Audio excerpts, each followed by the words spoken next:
بسم اللہ الرحمن الرحیم۔ فرمایا کہ کسی دوست یا دشمن کے زوال نعمت سے اگر اندر سے دل خوش ہو، اگر بظاہر اس سے اظہار افسوس بھی کیا جائے تو چونکہ یہ غیر اختیاری ہے اور اس کو مذموم بھی سمجھا جا رہا ہے، اس لیے معصیت نہیں، البتہ نقص ہے، ایک کمی ہے، ایک عیب ہے کہ بھئی آدمی وہ ویسے کسی کے بھی نقصان سے خوشی نہیں ہونی چاہیے، لیکن ہوئی مگر عقلاً اس کی مذمت کر رہا ہے کہ کیوں ایسا نہیں سوچنا چاہیے، اس طرح مذمت بھی ہو رہی ہے، تب وہ معصیت تو نہیں ہے، ایک فطری کمزوری ہے۔ اس نقص کا علاج بتکلف اس شخص کے لیے دعا کرنا ہے۔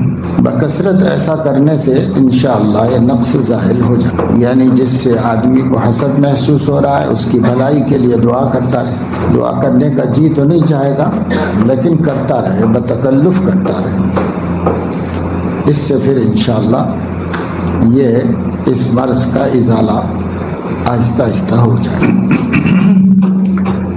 فرمایا کہ نور فہم کسی باقی باللہ فانی فی اللہ کی صحبت کے بدون حاصل نہیں ہوتا، اس کے بدون علم ایسا ہوتا ہے جیسے طوطے کو بعض لوگ قرآن کی صورتیں یا فارسی جملے یاد کرا دیتے ہیں۔ نور فہم یعنی سمجھ کی روشنی، سمجھداری، بات کو آسانی سے سمجھنا اور صحیح مفہوم میں لینا، یہ اللہ تعالیٰ کی بڑی نعمت ہے، مگر یہ کسی اللہ والے کی صحبت کے بغیر حاصل نہیں ہوتا نور فہم۔ اسی طرح کتاب و سنت کو کسی باقاعدہ عالم دین سے سمجھے بغیر کتاب و سنت کی فہم بھی حاصل نہیں۔ آج کل جتنے فتنے ہیں، دینی فتنے، ان سب کا سر چشمہ اصل میں یہی، پڑھتے تو ہیں قرآن حدیث، بس اپنے طور پہ مطالعہ کر لیں اور قرآن حدیث ہی سے جو ان کی سمجھ میں آیا اسی کو آخری بات سمجھ کر یہ طے کر لیتے ہیں کہ اب تک لوگوں نے جو کچھ سمجھا ہے وہ سب غلط سمجھتے رہے ہیں، اب مجھے صحیح سمجھ میں آ گیا ہے، یہ سمجھتے ہیں، اپنی سمجھ کو معیار بنا کر قرآن حدیث کا مطالعہ کرتے ہیں اور سلف سے مستغنی ہو جاتے ہیں کہ بھئی پہلے لوگوں نے کیا سمجھا، یہی آیت نازل ہوئی تو صحابہ نے کیا سمجھا، تابعین نے کیا سمجھا، قرآن تو جب سے چلا آ رہا ہے تب سے سب علماء کیا سمجھتے رہے ہیں اس کا مفہوم، وہ جو پیچھے گزر گئے ان کو سلف، پیچھے جو اچھے لوگ گزر گئے ان کو سلف کہتے، اور جو برے لوگ گزر گئے ان کو سلف کہتے، اور آگے جو اچھے لوگ ہیں ان کو خلف، اور جو برے لوگ آئے بڑوں کے اچھے لوگوں کے بعد میں ان کو خلف کہتے ہیں۔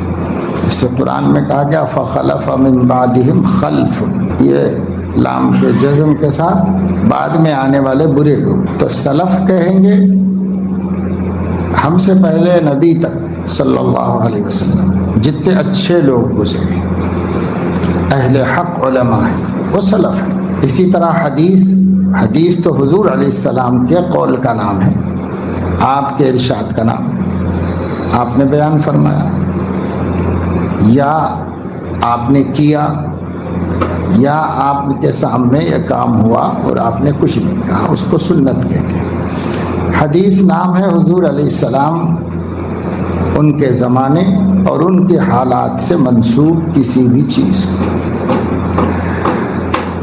یہ باتیں پڑھتا ہے آدمی تو نور فہم چاہیے اسے، اور نور فہم حاصل ہوتا ہے سلف سے، ان لوگوں نے کس طرح سمجھا۔ اب اس دور میں لوگ قرآن حدیث کا مطالعہ کر رہے ہیں پر یہ دیکھنا نہیں چاہتے کہ سلف نے کیا سمجھا تھا، یہ نہیں دیکھنا، اس لیے شروحات سے مستغنی ہے، کوئی شرح نہیں دیکھتے، کسی بھی بخاری پڑھیں گے لیکن بخاری کی شروحات سے فائدہ نہیں اٹھا، خود سمجھ لیں گے بھئی یہ حدیث پڑھنے سے مجھے ایسا سمجھ میں آیا، یہ سمجھ میں آیا۔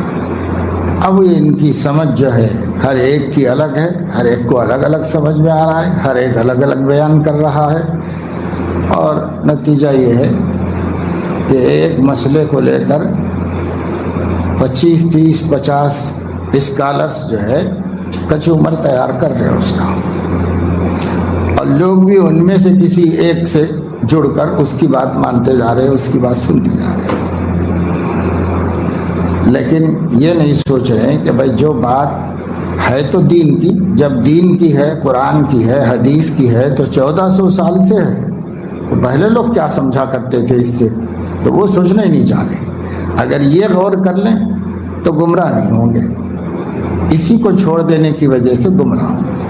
ہم رجال و نحن رجال، وہ بھی لوگ انسان تھے، ہم بھی انسان ہیں، بس اس لیے ہم کسی سے کچھ نہیں، بس اللہ کو رسول کو مستثنا کیا ہے کہ اللہ رسول تو مستثنا ہے، باقی اس کے بعد سب برابر ہیں۔ امام ابن تیمیہ رحمۃ اللہ علیہ تو یہاں تک فرماتے ہیں کہ نہ صرف سلف نے کیا سمجھا یہ دیکھنا چاہیے، بلکہ پڑھنا بھی محض عربی دانی کافی نہیں، اس عربی کا جاننا ضروری ہے جو عربی حضرت علیہ السلام کے زمانے میں حجاز میں بولی جاتی تھی، مکے میں، مدینے میں، جن علاقوں میں حضور علیہ السلام کا رہنا ہوا، وہاں جو عربی اور اس دور میں بولی جاتی تھی اس کا جاننا ضروری ہے، جس میں حضور علیہ السلام نے صحابہ سے خطاب کیا ہے اور صحابہ نے حضور علیہ السلام سے خطاب کیا ہے،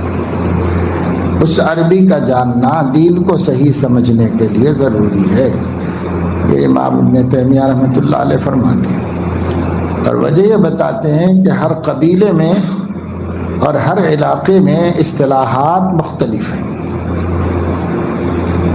اس لیے اپنے قبیلے کی عربی اور اپنے علاقے کی عربی سے وہ صحیح بات نہیں پا سکتا، مراد رسول کے سمجھنے میں اس سے خطا ہونے کا امکان ہے، اور وہ صحیح کو غلط، غلط کو صحیح بھی سمجھ سکتا ہے، محض اس زمانے کی عربی سے ناواقف ہونے کی وجہ سے۔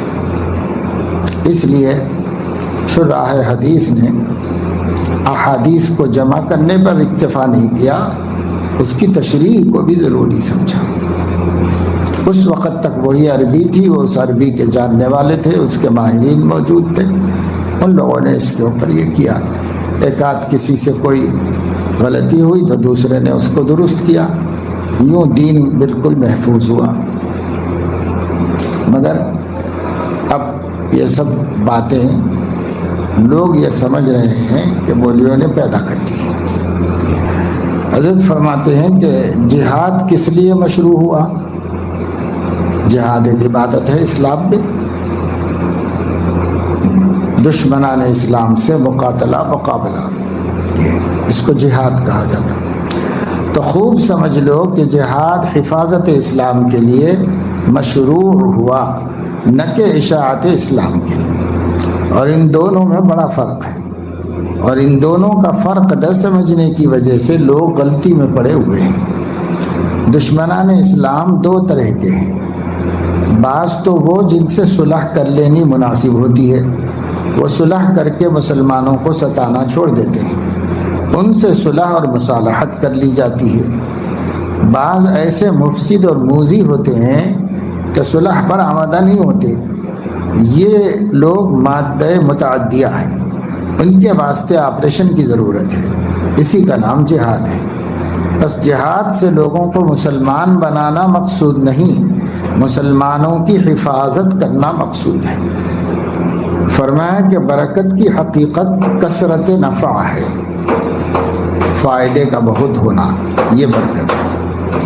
اگر کسی چیز کا کثیر النفع ہونا ثابت ہو جاوے تو اس کو مبارک کہنا صحیح ہوگا۔ فرمایا کہ بیوی کا یہ بھی حق ہے کہ اس کو کچھ رقم ایسی بھی دو جس کو وہ اپنے جی آئی خرچ کر سکے، جس کو جیب خرچ کہتے ہیں، اس کی مقدار اپنی اور بیوی کی حیثیت کے موافق ہو سکتی ہے۔ فرمایا جب مجھے ضرورت پیش آتی ہے حکیم صاحب کے پاس خود جاتا ہوں، ان کو نہیں بلاتا۔ ایک مرتبہ حکیم صاحب فرمانے لگے کہ مجھ کو شرم معلوم ہوتی ہے کہ آپ ہی آ جاتے ہیں، آپ حکم فرمائیں میں ہی حاضر ہو جایا کروں گا۔ تو میں نے کہا کہ شرم کی کیا بات ہے، میرا نہ آنا اور آپ کو بلانا عدل کے خلاف ہے۔ محتاج کو چاہیے کہ وہ محتاج لے کے پاس خود جائے۔ الحمدللہ یہ سب باتیں میری امور طبعیہ ہیں، یعنی میرا مزاج ہے، طبیعت ہے، مجھ کو کوئی اہتمام یا سوچ بچار کرنا نہیں پڑتا۔ فرمایا کہ معمولات کا جاری رہنا یہ خود ایسا حال رفیع ہے کہ جس کے ہوتے ہوئے کسی امر جدید کا نہ ہونا مضر نہیں، کیونکہ اس کے جاری رہنے کو استقامت کہا جاتا ہے، جو اکابر کی تصریح کے مطابق کرامت سے بڑھ کر ہے۔ فرمایا کہ عورتوں کی اصلاح کے لیے بس یہ کافی ہے کہ دینی کتابوں کا مطالعہ کرتی رہیں۔ باقی آج کل ایسا نمونہ کہ جس کو وہ خود مشاہدہ کر کے اپنے اخلاق درست کریں، عورتوں میں ملنا قریب بمحال ہے، اور خاوند کی معتقد ہوتی نہیں، اس لیے بس کتابیں پڑھا یا سنا کریں۔ خاوندوں کو ان کی اصلاح کی کوشش کرنی چاہیے، آگے چاہے اصلاح ہو یا نہ ہو، بس ان کو کتابیں پڑھ کر سناتے رہیں تو مواخذے سے بری ہو جائیں گے، یعنی بلاغ مبین ہوتے رہنا چاہیے، بس بات اچھی پہنچائی جاتی رہے۔ فرمایا حضرت حاجی صاحب رحمۃ اللہ علیہ کا مذاق یہ تھا کہ نفس کو خوب آرام سے رکھے لیکن اس سے کام بھی خوب لے۔ میرا بھی یہ خیال ہے کہ مزدور خوش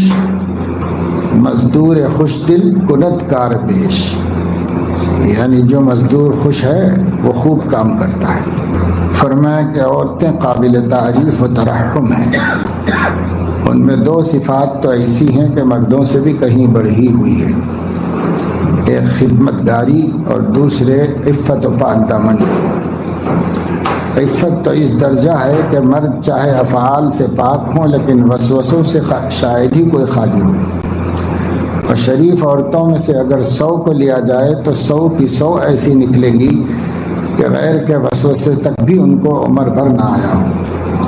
اسی کو حق تعالیٰ فرماتے ہیں المحصنات الغافلات۔ عام طور سے اس زمانے میں بھی یہی حال ہے، لیکن بس جہاں ماحول جان بوجھ کر خراب کر لیا گیا ہے وہاں عورتوں میں بے محابی، بے حجابی، بے حیائی، ان سب چیزوں پیدا ہو گئی۔ ایک صاحب نے بہت عاجزی اور لجاجت سے معافی چاہی، اس پر تحریر فرمایا کہ میں مسلمانوں کا ایک ادنا خادم ہوں، خود ہی ہزاروں کمیوں میں ملوث ہوں، نہ کہ دوسرا میرا قصوروار ہو اور میں معاف کروں۔ اگر بفرض محال آپ کے خیال میں کوئی بات ایسی ہو تو میں نے معاف کیا، مگر مولانا موقع پر معاملے کی بات تو کہی جاتی ہے، خواہ خوشامد سے یا غصے سے۔ فرمایا کہ میں بقسم کہتا ہوں کہ کوئی طاعت فوراً جزا سے خالی نہیں ہوتی، اسی طرح کوئی معصیت فوراً سزا سے خالی نہیں ہوتی، مگر صحت ذوق کی ضرورت ہے۔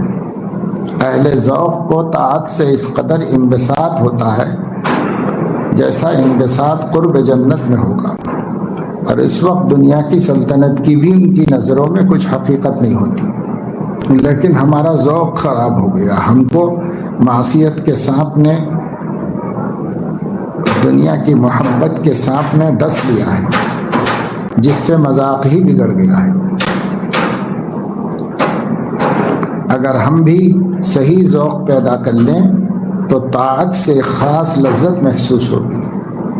اسی طرح معصیت سے قلب میں اس قدر تنگی اور پریشانی ہوتی ہے کہ سر پر ہزاروں تلواریں پڑیں تب بھی ایسی تکلیف نہ ہو۔ یہ رمضان المبارک کے ایام چل رہے ہیں اور اللہ تعالیٰ کا فضل ہے کہ اللہ نے صحت، سلامتی اور امن کے ساتھ ہمیں اس سے مستفید ہونے کا موقع دیا ہے، اس لیے ایک ایک لمحے کی قدر کرتے ہوئے استفادہ کیا جائے۔ جس قدر ہم اپنے اوقات کو کام میں لگا سکتے ہوں کام میں لگائیں، اور نفس کو کسی کلفت اور تکلیف میں ڈالنے کی ضرورت نہیں ہے، اللہ نے آسان مجاہدے عطا فرمائے ہیں۔ روزہ رکھنا کوئی خاص مجاہدہ نہیں ہے، لیکن اس پر بڑی بڑی وعدے ہیں اللہ تعالیٰ کے۔ جمعے میں نے بات بتائی تھی کہ سیام آداب کی رعایت کے ساتھ، اور سب سے بڑا ادب یہ ہے کہ گناہ سے خالی ہو، اور قیام دونوں پہر رات کی، شروع والا بھی اخیر والا بھی، دونوں قیام، اور کسی کو اللہ توفیق دے تو درمیان میں جس قدر ہو سکے۔ جعل اللہ صیامہ فریضہ وقیام لیلہ تطوعا، اس کی مشروعیت کی نسبت اللہ کی طرف کی گئی۔ اس لیے جیسے روزہ رکھتے ہیں فرض مان کر، ایسے ہی سنت سمجھ کر تراویح تہجد دونوں کے تو اہتمام میں کچھ کہنا ہی نہیں ہے، درمیان میں بھی اگر ہو سکے تو نوافل کا اہتمام کریں۔ حضرت حاجی امداد اللہ صاحب سید الطائفہ ہیں جماعت دیوبند کے، ان کے رات تقریباً قرآن نفلوں میں سنتے ہوئے گزارتے تھے، اور امام ربانی مولانا رشید احمد گنگوہی رحمۃ اللہ علیہ، جن کو ہم اپنا امام و مقتدا تسلیم کرتے ہیں، بڑے عالم بڑے عارف گزرے ہیں، وہ بھی رمضان شریف میں تراویح میں قرآن جتنا سنتے تھے، اوابین کی 20 رکعتیں پڑھتے تھے اور اس میں 2 پارے قرآن کی تلاوت کرتے، اور پھر تراویح پڑھتے تھے۔ وہ پھر تراویح کے بعد 2 حافظوں سے نماز میں نوافل میں قرآن سنتے تھے۔ اس طرح سحر کا وقت ہو جاتا تھا، اہتمام کرنا چاہیے۔ محدثین بھی اس کا بہت اہتمام کرتے تھے۔ قرآن مجید کی تلاوت بکثرت ہونا چاہیے۔ کیا کریں گے؟ جو ضروری کام ہے ہمارے ذمے میں، ان کاموں کے علاوہ قرآن مجید کی تلاوت کا اہتمام ہونا چاہیے، مستورات میں بھی مردوں میں۔ ضروری کام تو کر لیں بھائی اپنے، ماں بقی قرآن مجید پڑھیں جس قدر ممکن ہو سکے۔ قرآن کریم سے اس مہینے کا خاص تعلق ہے، اس لیے زیادہ سے زیادہ قرآن پڑھا جانا چاہیے، اور مسابقہ اور مسارعہ ہونا چاہیے۔ وَفِي ذَلِكَ فَلْيَتَنَافَسِ الْمُتَنَافِسُونَ، نیک کاموں کے بارے میں اللہ نے فرمایا ایسے کاموں میں ایک دوسرے سے سبقت لے جانا چاہیے، ایک دوسرے سے آگے بڑھنے کی کوشش کرنا چاہیے۔ زیادہ سے زیادہ قرآن مجید کی تلاوت حفاظ کے لیے تو کچھ زیادہ مشکل بھی نہیں، وہ نمازوں میں بھی پڑھ سکتے ہیں جتنا پڑھنا چاہیں۔ غیر حفاظ کم از کم ناظرہ پڑھیں، دیکھ کر کے پڑھیں قرآن مجید، پڑھتے پڑھتے روانی پیدا ہو جاتی ہے۔ اس لیے کثرت سے قرآن مجید کی تلاوت کرنا چاہیے رمضان شریف میں، اور بیکار نہیں رہنا چاہیے۔ سیزن ہے، جب آپ فرض کر رہے ہیں تو 70 کا ثواب مل رہا ہے، اور جب آپ نفل کر رہے ہیں تو فرض کا اجر مل رہا ہے۔ جب سیزن ہوتا ہے تو کون تاجر کاروبار چھوڑ دیتا ہے کہ صاحب میں بعد میں کر لوں گا؟ بعد میں نہیں کرتے، سیزن میں طبیعت اچھی ہو نہ ہو، جیسے رمضان ہی کے سیزن میں کپڑے والوں کو دیکھو، کرانے والوں کو دیکھو، دکانیں چلانے والے، رمضان سیزن ہے، زیادہ مال بکتا ہے۔ فروٹ والوں کو دیکھو، پورا دن گزار لیتے ہیں دھوپ میں، اور اس میں گزار، تو سیزن ہے صاحب، اس وقت بکتا ہے مال۔ تو دنیا کی آمدنی کی سیزن کا خیال اسی وقت دنیا کے طالبین رکھے ہوئے ہیں، ان کو دیکھ کر بھی ہم آخرت کی طلب رکھنے والوں کو سبق نہ ہو کہ بھئی ہم بھی سیزن ہے اس لیے زیادہ سے زیادہ کریں۔ ریٹ بہت ہو گیا ہے، معمولی بات نہیں ہے کہ نفل کام فرض کے برابر ہو، فرض کام 70 فرضوں کے برابر، تو اللہ نے تو ریٹ بہت بڑھا دیا ہے، تو سونے کا کیا فائدہ ہے؟ سو بقدر ضرورت سو، جتنے سے ضرورت ایک صحت مند انسان کو جتنی ضرورت ہے اتنا سو جائے، کچھ رات میں کچھ دن میں، اور ماں بقی وقت سب اس میں لگایا جائے تو تضییع اوقات نہیں ہونی چاہیے۔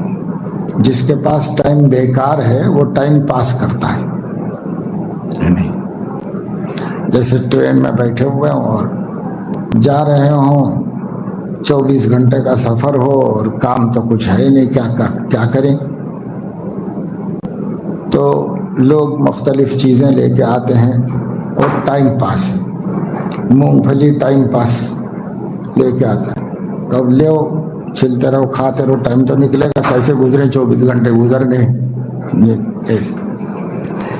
اہل اللہ تو اس میں بھی کام ہی کر لیتے ہیں، اعمال ہی کر لیتے ہیں۔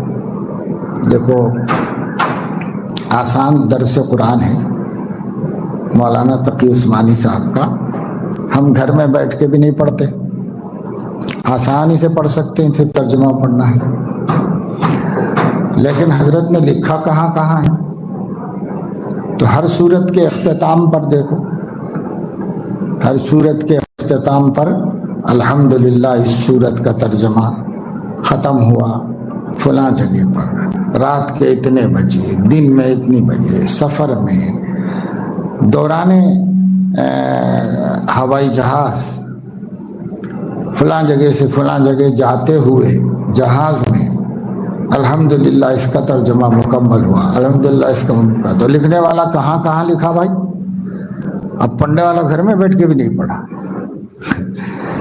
تو حضرت تو کیا کہیں گے اللہ تعالیٰ سے؟ اللہ تعالیٰ سے کہیں گے اللہ پاک آپ نے مجھے علم دیا تھا اور آپ کی کتاب، آپ کی بات بندوں تک پہنچانے کا سلیقہ دیا تھا، میں تو فرض ادا کر دیا، میں نے تو اپنا کام کر دیا کہ آسان سے آسان زبان میں لوگ سمجھ لیں، اس لیے کر دیا، چھپ بھی گیا، مارکیٹ میں بھی آ گیا، اب بندوں نے نہیں پڑھا یہاں تک، میری ذمہ داری تو ختم ہو گئی۔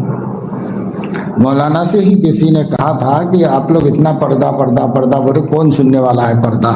خاص طور سے ان کے ملک میں کوئی سننے والا ہی نہیں ہے پردے کی بات۔ تو کسی نے پوچھا کہ آپ اتنے بولتے ہیں پردہ حجاب، کون سننے والا ہے؟ مولانا کوئی سننے ہی کے لیے تیار نہیں۔ تو حضرت نے فرمایا کہ محض سننے کو، سنانے اور منوانے کے لیے ہی نہیں بولا جاتا ہے، اپنی ذمہ داری سے سبکدوش ہونے کے لیے بھی بولا جاتا ہے، بس ہم اس لیے بول رہے ہیں۔ پھر یہ پڑھا معذرتاً الی ربکم ولعلہم یتقون، ہماری ذمہ داری سے ہم سبکدوش ہو جائیں، ہو سکتا ہے کچھ لوگوں کو نفع بھی ہوگا، لیکن ہم تو بس یہ کر رہے ہیں، یہ نہیں دیکھ رہے ہیں کہ کتنے لوگ سنتے ہیں ہماری بات، نہ سنیں، کوئی بھی نہ سنے۔ حضرت نوح علیہ السلام کی کتنے لوگوں نے سنی؟ تو چاہے کوئی بھی نہ سنے، بعض نبی ایسے آئیں گے قیامت میں ایک بندہ بھی نہیں سنا ان کی، ایسا کتابوں میں لکھا ہوا ہے، تو کیا وہ ناکام ہے؟ تو نہیں۔ اس لیے حضرت نے فرمایا کہ بھائی ہم اس کے ذمہ دار نہیں ہیں کہ کوئی عمل کرتا ہے کہ نہیں کرتا، اس کے ہم ذمہ دار نہیں ہیں، ہم پہنچانے کے ذمہ دار ہیں۔ تو حضرات نے یہ کام کر دیا۔ اب اتنا آسان ترجمہ لے کے بیٹھ کے تھوڑا پڑھیں کہ ہم دیا تھا کہ جو ہے پردہ کو بولا ہوں کہ ترجمہ کرنے کا اہتمام کیجیے، تو پردہ بول رہے ہیں، تفسیریں بڑی ہیں اور کام ہوتا رہتا بہت مشکل ہے جیسے سمجھنے کے ساتھ۔ تو میں نے ان سے کہا کہ بھائی والدہ سے بولو کہ تفسیریں پڑھنے کی بات نہیں ہو رہی ہے، ذوق پیدا ہوگا تو پھر تفسیریں پڑھی، فی الحال بات ترجمہ پڑھنے کی ہو رہی ہے، آسان ترجمہ قرآن یہ پڑھ لیجیے، بس وقت بھی نہیں لگے گا، آیت کے نیچے ترجمہ ہے، بس کوئی آیت ایسی ہوتی ہے جس کو بیک گراؤنڈ پس منظر سے سمجھنا پڑتا ہے، وہاں کہیں فٹ نوٹ حضرت نے لکھا ہے چھوٹا سا مختصر 2-3 سطروں میں، تاکہ اس میں بھی زیادہ لمبا وقت نہ لگے، سمجھانا پڑا کہ یہ جاننے سے یہ آیت سمجھ میں آئی، تو اس کا تھوڑا دیا ہے، اکثر اس سے بچنے کی کوشش کی.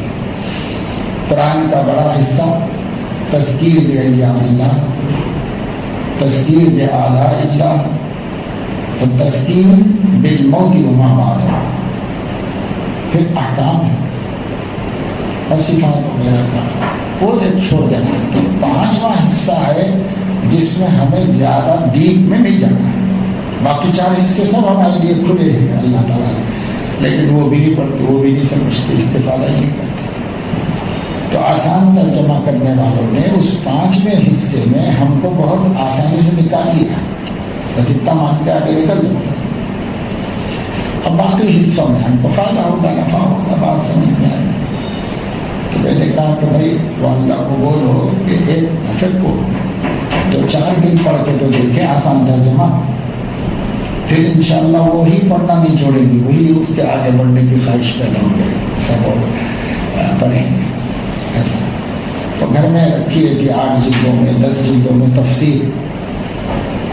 تو تفسیر پڑھو تو ڈر ہوتا ہے، سب اتنی بڑی بڑی کتابیں، اتنی بڑی بڑی کتابیں ہم سے کیا پڑھی جائیں گی، کیا سمجھی جائیں گی ایسا. اور تفسیر میں جائیں گے تو مشکل بھی ہو، کم پڑھے لکھے لوگوں کو مشکل بھی ہو. اس لیے بس ترجمہ مستند ہو، معتبر ہو، بس یہ ترجمہ اس سے بہت نفع ہوگا. جس وقت قرآن نازل ہوا تھا اگرچہ کہ عربی میں تھا، اور وہ لوگ عرب ہی تھے، وہ کیا سب مسلمان لوگ تھے، ان کی تو اکثریت کفار و مشرکین کی تھی. قرآن نازل ہونا ہی شروع ہوا بے ایمانوں میں، تو ان کو ممنوع تھا، بے ایمانوں کو بھی ممنوع نہیں تھا، تو ایمان والوں نے کہاں سے ممنوع پڑھنا. اس لیے رمضان میں تھوڑا تھوڑا ترجمہ بھی پڑھنا چاہیے. ایک رکوع کا پڑھیں ترجمہ کے ساتھ، ایک رکوع پڑھیں، سمجھ میں آئے، پھر ذوق پیدا ہوگا، سال بھر پڑھتے ہیں. قرآن بہت ہی معجز کتاب ہے. ہمارے نبی کے معجزات میں سب سے اشرف معجزہ ہے. اس سے جو ہے یعنی کثرت تلاوت بھی مطلوب ہے، اور اس کو جاننا بھی مطلوب ہے، سمجھنا بھی مطلوب ہے. اس لیے اس کو سمجھنے کی بھی کوشش کریں. بعض دفعہ ایسا ہوتا ہے کہ تلاوت کا ایک ذوق بن جاتا ہے، اور نفس ترجمے میں وقت خراب کرنا نہیں چاہتا. جیسا اتنے ٹائم میں تمہارا کوئی بارہ اور نکل جائے گا، آدھا بارہ اور نکل جائے گا، یہ سمجھتا ہے. تو یہ نفس کا بڑا دھوکہ ہے. بس اس کو ایک چیز کی چاشنی لگ گئی، وہ چاشنی کو دیکھ رہا ہے. ہمارے لیے نافع کون سی چیز ہے، زیادہ ضرورت مند کون سی چیز ہے، اللہ تعالیٰ سے تعلق میں اضافے کا سبب کس سے ہوگا، وہ نہیں دیکھتا. اس لیے بسا اوقات کچھ اچھے اعمال ہمارا ذوق نفسانیہ بن جاتے ہیں دھیرے، وہ نفسی خوش ہو رہا ہے. تو یہ ہمیں ذہن میں رکھنا چاہیے. اللہ کی کتاب میں تفکر کرو، غور کرو، اللہ کی کتاب سے سمجھنے کی کوشش کرو کہ ہمارے مولا نے ہم سے کیا فرمایا ہے، اس کو جاننے کی کوشش. یہ بڑی بے اعتنائی کی اور بے مروتی کی بات ہے کہ محبوب آپ سے خطاب کر رہا ہے اور آپ اس کو سمجھنا نہیں چاہتے، آپ اس سے جاننا نہیں چاہتے. جیسا راتوں میں اٹھ کے آنکھیں مل مل کے پھاڑ پھاڑ کے میسیجز پڑھ رہے ہیں محبوب کی، اور اللہ تعالیٰ کے میسج کے بارے میں کچھ دلچسپی نہیں، کوئی پرواہ نہیں ہے اللہ تعالیٰ کی. حال یہ ہو گیا ہے کہ کسی سے دشمنی ہو گئی ہے تو اس کے بھی میسیجز اہتمام سے دے دیں تاکہ انتقام لینے میں سہولت ہو. اور قرآن اس لیے نہیں پڑھ رہے تاکہ اللہ کی بندگی صحیح طریقے سے کرنے میں سہولت ہو، اس کے لیے نہیں پڑھتے. تو اس کا اہتمام چاہیے. بس ایک ہی شرط ہے، وہ شرط یہ ہے کہ مستند عالم دین نے لکھا ہو، بس یہ ایک شرط ہے، اور اس سے زیادہ کوئی شرط نہیں ہے. جس چیز سے ڈراتے ہیں علماء وہ مفسر بن بیٹھنے سے ڈراتے ہیں. قرآن پڑھو بولے تو مفسر بن گئے، خود ہی تفسیر کرنا شروع کر، خود ہی لوگ بتائیے جتنے لوگ بنے بیٹھے ہیں لوگ نٹ کے اوپر، خود ہی مفسر مجتہد محدث سب بن گئے ہیں خود ہی. تو وہ بننے سے منع کرتے ہیں کہ بھائی کچھ بنو نہیں. جیسے بزرگ نے مرید کو جاتے وقت میں کچھ نصیحت کر دیجیے، خوب پڑھایا لکھایا قابل بنایا، اب جا رہے ہیں وطن کچھ نصیحت کر دیجیے. ہاں 2 نصیحتیں، کبھی خدائی کا دعویٰ نہ کرنا، کبھی نبوت کا دعویٰ نہ کرنا، بس یہ نصیحت. اس کو بیچارے کو کھٹک ہوئی کے ساتھ اتنا مجھے اتنا علم ہے سب کچھ، میں کیوں خدا بننے بیٹھوں، میں کیوں نبی بننے جاؤں گا، خدا نہ خواستہ. اب نصیحت بھی کی تو حضرت نے ایسے جیسے کسی جاہل گوار کو کر رہی نصیحت ہم کو کر دی تھی. تو پھر انہوں نے وضاحت چاہی تو حضرت نے ان کو فرمایا کہ بھائی ہر جگہ اپنی چلانے کی کوشش، یہ خدائی ہے اور میں خدا ہوں تو خدا اپنی چلاتا ہے اور کسی کی چلنے نہیں دیتا. تم بھی اگر یہی مزاج اختیار کر لو گے تو گویا خدا کرنے لگا، سب میری چلے گی، میں خدا ہوں. وما تشاؤون الا ان یشاء اللہ. ایسا مزاج بنا، یہ ہے تمہارے لیے سب سے خطرناک. دوسرے یہ ہے کہ اطاعت مطلقہ صرف نبی کی ہوتی ہے. عام اپنے کو مطلق متعمد بنائیں کہ لوگ آپ کا جو بولتے مان لینا چاہیے. اگر آپ ایسا مزاج بنا دیں گے تو وہ آپ اپنے کو نبی سمجھ گئے ہیں اور نبی بول رہے ہیں زبان حال سے. تو اتنی باریک بات تھی، وہ کہنے میں سیدھے سیدھے الفاظ میں کہہ دی، اتنی بڑی بات تھی. بہت سے لوگ ایسے ہی مزاج کے ہوئے، بس حکم حاکم، جو میں بول دوں جو میں چاہوں وہی ہونا ہے اور اس کے خلاف نہیں ہونا، کوئی نہیں کرے گا اس کے خلاف. جو ہمارے دماغ میں آ گیا حرف آخر ہے. تو یہ تو خدائی کا دعویٰ ہے، کیوں چلا رہے ویسے. اللہ تعالیٰ توفیق عمل نصیب فرمائے. سبحانک اللہم و بحمدک اشہد ان لا الہ الا انت استغفرک.